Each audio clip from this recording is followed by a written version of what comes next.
अपना दल सोनेलाल की करता धरता अनुप्रिया पटेल अपनी सीट मिर्जापुर से चुनाव जीतकर सांसद बन गई। केंद्र में मंत्री पद की शपथ भी ले ली है और कुर्सी भी संभाल ली है, मगर अब वक्त आ गया है नोटिस थमाने का।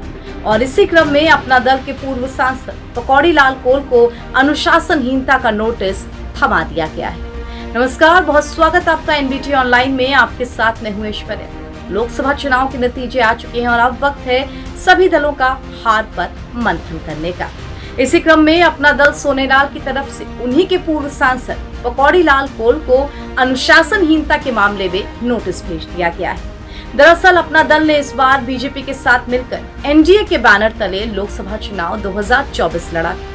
एक सीट मिर्जापुर पर अनुप्रिया पटेल खुद मैदान में थी और दूसरी सीट यानी कि रॉबर्ट्सगंज से रिंकी कोल को प्रत्याशी बनाया गया था। अब रिंकी कोल के हारने के बाद मंथन शुरू हुआ है। मंथन इस बात पर कि हार क्यों हुई, इस हार के पीछे मुख्य कारण क्या रहे। तो पार्टी ने अनुशासनहीनता का नोटिस देकर पकौड़ी लाल कोल से पूछा है कि उन्होंने अपनी ही बहू और पार्टी की प्रत्याशी के खिलाफ प्रचार किया, जिस कारण रिंकी कोल हार गई।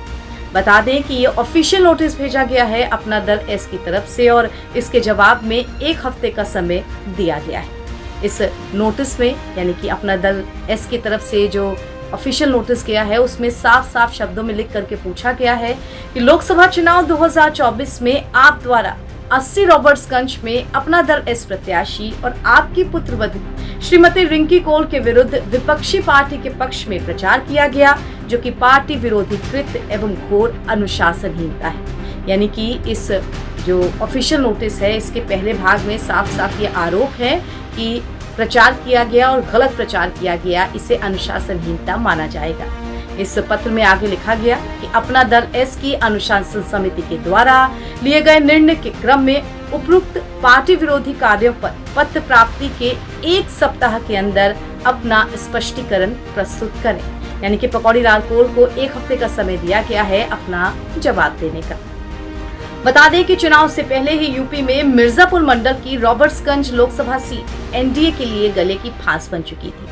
2019 में अपना दल एस के टिकट से रॉबर्ट्सगंज लोकसभा क्षेत्र से पकौड़ी लाल सांसद बने थे, लेकिन इस बार चुनाव से पहले अनुप्रिया पटेल के लिए उन्हें टिकट देना या नहीं देना यह मुसीबत का सबब बन गया था। अब क्योंकि सोनभद्र में पकौड़ी लाल कोल का विरोध हो रहा था, अंदर खाने के अनुसार बीजेपी कार्यकर्ता भी उनसे नाराज थे। उनका टिकट कटना लगभग तय था, मगर पकौड़ी लाल कोल का टिकट काटना ये अनुप्रिया पटेल को उस वक्त भारी पड़ सकता था, क्योंकि मिर्जापुर जिले में कोल मतदाताओं की संख्या काफी अधिक है। इसीलिए पकौड़ी लाल कोल का टिकट कटना ये पार्टी पर कुछ हद तक या यूं कहें जो प्रत्याशी खड़ा होगा उस पर गलत असर डाल सकता था।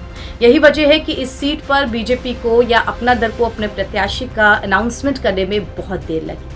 मिर्जापुर जिले के रहने वाले पकौड़ी लाल कोल वो सपा से 2009 में सोनभद्र से सांसद बने थे। 2014 में सपा से चुनाव लड़ा, हार गए। इस हार के बाद पकौड़ी लाल कोल ने पाला बदला था और अपना दल एस में चले गए थे। 2019 में एनडीए गठबंधन में वो दोबारा इसी सीट से लड़े थे और इस बार उन्हें जीत मिली थी, तो अपना दल के सिटिंग सांसद थे। लेकिन इस बार जो है ना परिस्थितियां काफी हद तक बदली हुई थी। तो रॉबर्ट्सगंज सीट पर पकौड़ी लाल कोल को ना टिकट देकर उनकी पुत्रवधू रिंकी कोल को टिकट दिया गया। ये भी बता दें आपको कि रिंकी कोल वर्तमान में 96 सीट से विधायक है। तो भाजपा के साथ गठबंधन में चुनाव लड़ रही अपना दल सोनेलाल को जो 2 सीटें मिली थी उनमें से एक पर रिंकी कोल को खड़ा कर दिया गया, मगर अफसोस कि रिंकी कोल को 80,000 वोटों से सपा के छोटे लाल खरवार ने मात दे दी।